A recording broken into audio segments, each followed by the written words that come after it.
Good morning everybody. नमस्ते, सत श्री अकाल। मैं हरित वाशने आपके लिए अपने चैनल हरित QC पर पार्ट 3 डिफेक्ट से रिलेटेड लेके आया हूँ, जिसमें यूज़ होने वाला इम्पोर्टेंट पार्ट्स है। जिसने पार्ट 1 नहीं देखा वो पार्ट 1 देखे, जिसने पार्ट 2 नहीं देखा पार्ट 2 देखे, और ये पार्ट 3 रिकॉर्डेड होनी उसको देखें। जैसे कि यूज़ होने वाला है, सबसे डिफेक्ट आने के बाद में है स्केल। जनरल डिफेक्ट तो ऑलरेडी मैं आपको एक्सप्लेन कर चुका हूँ, और बाकी और डिफेक्ट मैं आपको एक्सप्लेन करूँगा। ध्यान दीजिएगा। देखिए, स्केल में क्या होता है, सबसे पहले आता है इंचेस। स्केल में इंचेस है, जो कि जनरली कोई भी बोल देता कि इतना इंच है। जो टॉप में शो किया गया है टॉप साइड में, वो इंचेस है 0 से 1, 1 से 2, 2 से 3, आगे बढ़ते जाएंगे ऐसे ही 12 इंच इक्वल टू 1 फीट हो जाएगा।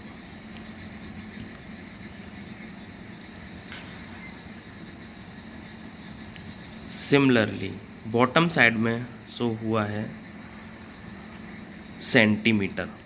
1, 2, 3, 4, 5, 6 जो शो हो रहा है वो सेंटीमीटर शो हो रहा है।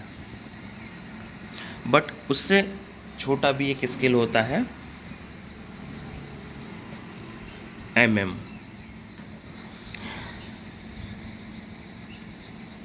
1 सेंटीमीटर में 10 mm होते हैं, जो कि 0 से 1 के बीच में बॉटम साइड स्केल की बात कर रहा हूँ, उस पर ध्यान दीजिएगा। 0 से 1 की तरफ, जो कि इधर टेपिंग है, इसलिए हम 3 से 4 के बीच में बात कर लेते हैं। 3 से 4 के लिए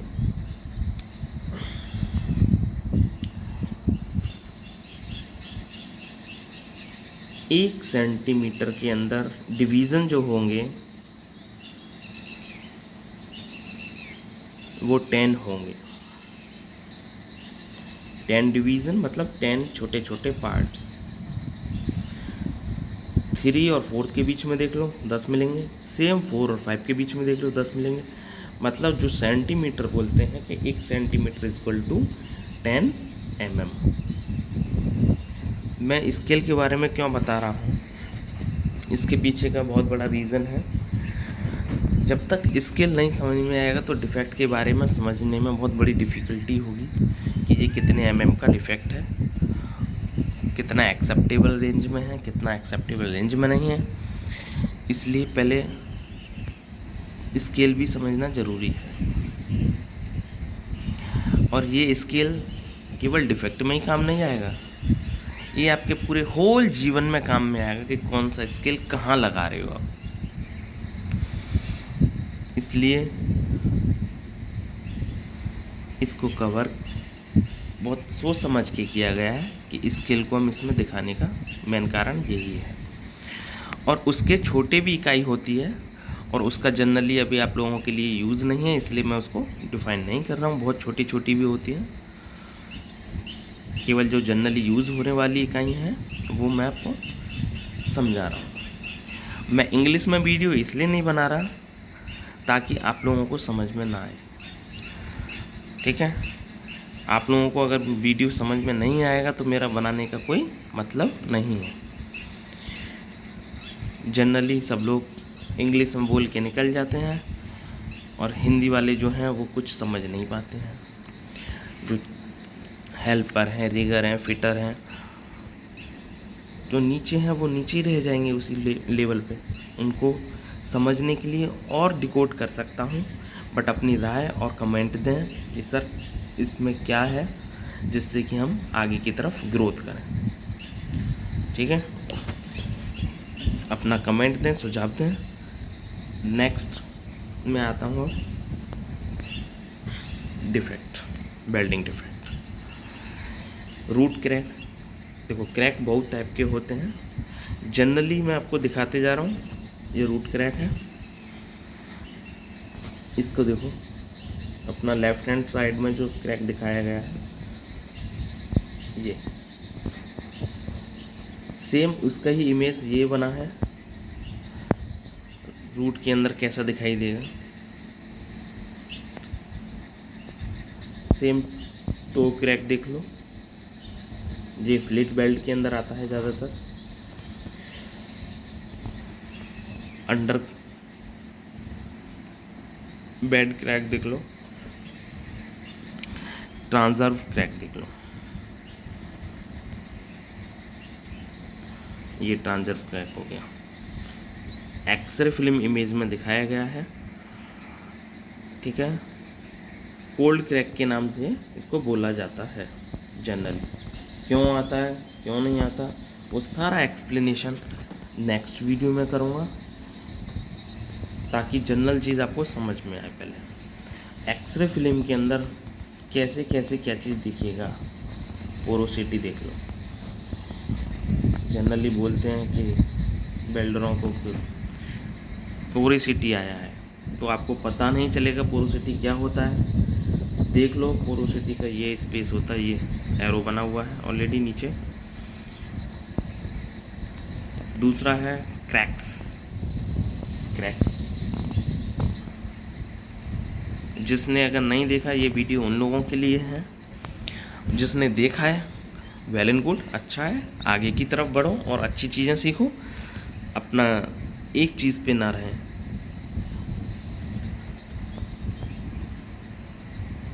स्लैग इंक्लूजन देखो, ये स्लैग इंक्लूजन है, उसका इमेज इस टाइप से रहेगा डार्क स्पॉट में फिल्म में, ठीक है। और ये आगे अपना टंगस्टन इंक्लूजन।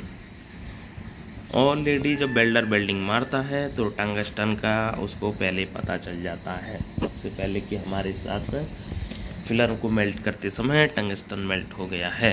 तो ये बात ध्यान दें कि टंगस्टन जैसे ही मेल्ट होता है तुरंत उसी टाइम वेल्डिंग को रोक के तुरंत ग्राइंडिंग करके उस टंगस्टन को निकाल दें, अन्यथा टंगस्टन इंक्लूजन कभी भी एक्सेप्टेबल रेंज में नहीं आता। टंगस्टन से बहुत बड़ा डिफेक्ट है वो भी, और एक्सेप्टेबल रेंज में बिल्कुल भी नहीं है टंगस्टन, ये ध्यान दें।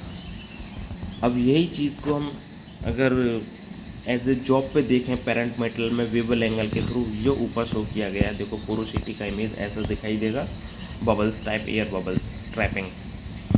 क्रैक्स ये दिखाई दे रहा है, लॉन्गिट्यूडनल क्रैक, ट्रांसवर्स क्रैक, बहुत टाइप के क्रैक होते हैं।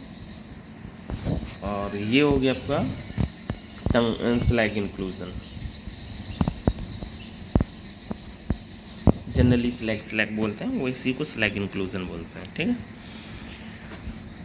वीडियो ज़्यादा लंबी ना हो इसलिए मैं तुमको बारीक से दिखा रहा हूँ। सेम ग्रुप में चीज़ें देखने वाली जो चीज़ होती हैं, वेल्डर हो, हेल्पर हो, रिगर हो, फिटर हो, और जनरली जो देखने वाले हैं वो ध्यान दें कि क्या क्या चीज़ हमको देखना है वेल्डिंग करने से पहले। बहुत हाई लेवल की वीडियो है ये एक्चुअल में, बट मैं समझा रहा हूँ, बहुत जो नीचे से हैं वो समझ जाएं, ताकि उस इंस्पेक्शन को आप लोग अपने लेवल पे देख लेंगे तो आपको कभी भी उस टाइप का डिफेक्ट नहीं आएगा और नाम उसका वेल्डर का ख़राब होगा, ध्यान रखना। सबसे पहले देखने वाली चीज़ है रूट की ओपनिंग। रूट की opening that means of the दो पार्टिकल्स है, तो अपना मेटल है, पेरेंट मेटल, उन दोनों पेरेंट मेटल के बीच का स्पेस, चाहे वो ट्यूब हो, पाइप हो, स्ट्रक्चर हो,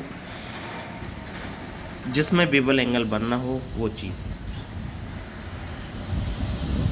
बेवल ग्रुप हो इसमें, वो चीज़ के लिए बात कर रहा हूँ इसमें। दूसरा होता है रूट फेस। रूट फेस वो पार्ट है जैसे कि यहाँ दिखाया 2 नंबर में, रूट ओपनिंग का बॉटम सिरा के बीच में एक 10 mm 5 mm के बीच का एक गैप बनाया जाता है, स्पेस वर्टिकली, ठीक है, उसको हम बोलते हैं रूट फेस। वो अगर नहीं होगा तो वहाँ पर रूट पेनिट्रेशन बराबर नहीं हो पाएगा, ठीक है। तीसरा आता है हमारा रूट फेस। रूट फेस में क्या होता है हमारा, रूट फेस में तीसरा होता है, sorry, group face. Group face में क्या होता है, जिसको बोलते हैं हमारा रूट फेस का टॉप से और पेरेंट मेटल का टॉप सिरा को जो स्पेस रहेगा, इंक्लाइंड एंगल जो रहेगा, उस एंगल को हम ग्रुप फेस बोल देते हैं। और उस ग्रुप फेस को ही स्मूथली है कि नहीं, प्रॉपर एंगल में है कि नहीं, डबिंग तो नहीं है, वो सारी चीज़ें देखना है, समझना है। फोर्थ नंबर आता है वेवल एंगल। वेवल एंगल, इसमें दो चीज़ को कंसीडर किया गया है, जिसमें 4 और 5 को। वेवल एंगल में देखो, एक्चुअल में एंगल कहाँ से कंसीडर किया जाता है, वो होता है हमारा रूट फेस, रूट का फेस और रूट गैप। जब दोनों रूट फेस और रूट गैप का से जो वर्टिकल लाइन खींच के जाएगी, वर्टिकल का that means of the perpendicular, उसको हम बोलेंगे वेवल एंगल। अब जब वो वेवल एंगल होगा, वो हो गया सिंगल वेवल एंगल, और जो डबल वेवल एंगल बोलेंगे उसको 5 नंबर बोल देते हैं, मतलब दोनों साइड का वेवल एंगल, ठीक है। सेम अब आता है हमारा 6 नंबर। 6 नंबर में size of belt. Size of belt that means हमको बेल्डिंग कहाँ तक करनी है, साइज क्या है उसका।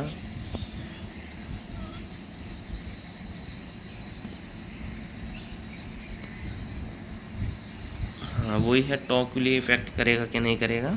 और 7 नंबर आता है प्लेट ऑफ थिकनेस। ये प्लेट की थिकनेस शो कर रहा है, मतलब पेरेंट मेटल ऑफ थिकनेस। क्योंकि मैंने यहाँ वीडियो प्लेट, पाइप,